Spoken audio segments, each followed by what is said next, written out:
Mga kaibigan, sinubukan po namin na maglakad papunta sa Davilan Road mga kaibigan.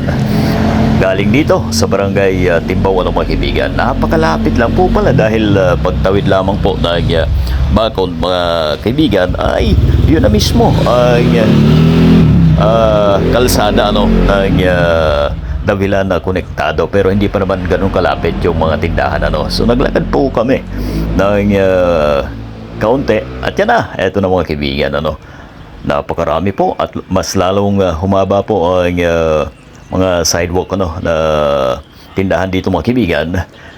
Hindi gaya ng una na maiksi lamang po, so ngayon ay halos umaabot po ng 2 to 3 kilometers mga kaibigan ang haba po ng mga pwedeng mabilhan ng makakain dito mga kaibigan. Ayan kumpleto mga kabalita. Talagang sumikat na ang lugar na ito mga kaibigan dito po sa bayan ng Carmona, Cavite mga kabalita. Grabe, ang haba po. Suyurin natin hanggang doon sa dulo mga kaibigan.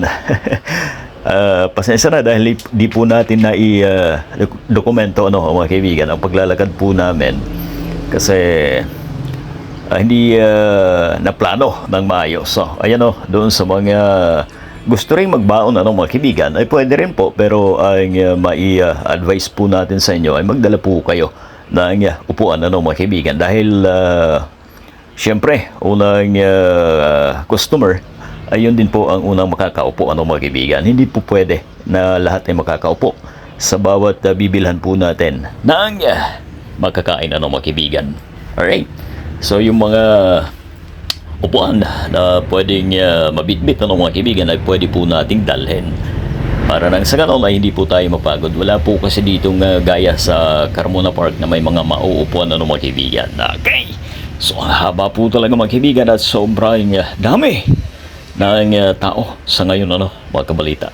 Makikita nyo naman po sa kabilang bahagi mga kaibigan kung direction po na harap natin ay kaliwa, andoon po nakaparada ang lahat na sasakyan mga kaibigan, at sa kanang bahagi naman doon naman ang mga tindahan. Mananawa po kayo dito mga kaibigan sa dami ng bilihan na makakain. Sari-sari yung sikat sa ibang bansa ay andito rin mga kaibigan. Yung mga pagkain gaya po sa Middle East mga kaibigan ay andito rin po. Yung mga pang-Italy, halos lahat mga kabalita. Ganyan po talaga ang Pilipino Sinubukan po natin na i-live mga kaibigan, pero daming tugtugan, ang daming music baka sakali tuloy baka maka-copyright po tayo, ay hindi maganda mga kaibigan. So dinab po ulit natin mga kabalita. Ayan habang wala pa yung mga kasama ko ay patuloy po tayo sa paglalakad mga kaibigan. So yun po ang haba po ng tindahan na dito mga kabalita. Kung nakarating po kayo mga ilang buwan na ay mas humaba po ngayon ang mga sidewalk mga kaibigan. Sari-sari na, may prutas na, may RTWs, may mga mabibilhan ang mga laruan ng bata mga kaibigan. Nagmistulang Quiapo ang lugar na ito mga kaibigan ayun. So yun lang po ang gusto kong mapatunayan kung napakalapit nga ba nito sa barangay Timbaw ng Biñan, Laguna. Malapit nga po pala mga kaibigan, dahil pagpasok mo ng Southville ay lalakarin mo kaunti na lang, pagtawid mo ayun na, konektado na po sa Davilan Road mga kaibigan ng Carmona, Cavite mga kaibigan.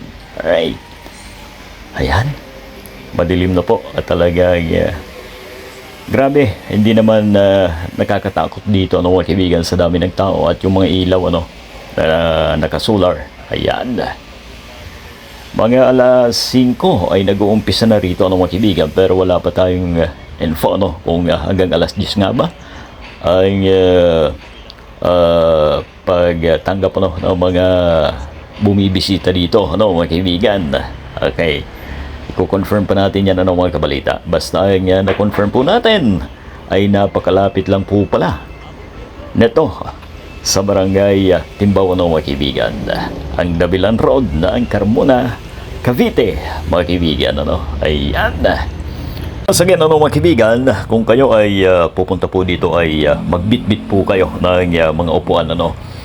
Kung gusto nyo, yung may mesa na rin. Kasi gaya po ng sabi ko, ay wala po talaga mauupuan dito, mga kaibigan. Maliban na lang kung kayo ang nauna doon sa pagbibilhan po ninyo na pwesto, ay may reserve sila na upuan. Pero hanggang doon lang yun, mga kaibigan. Paghihintay po kayo at sa dami ng nakapila ay baka mapagod po kayo ng kakatayo, mga kaibigan. So yan po ang hatid nating video sa inyong lahat, mga kaibigan, sa mga nais pumunta dito sa Davilan Road, mga kaibigan. Yan po ang inyong mga babaunin, Ayan, napakaganda po at talagang sumikat na ang lugar na ito, mga kaibigan. Alright, maraming salamat po sa inyong pagtutok, mga kaibigan. San guys, medyo nagkaroon ng gap ang video. Halos nandito na po tayo.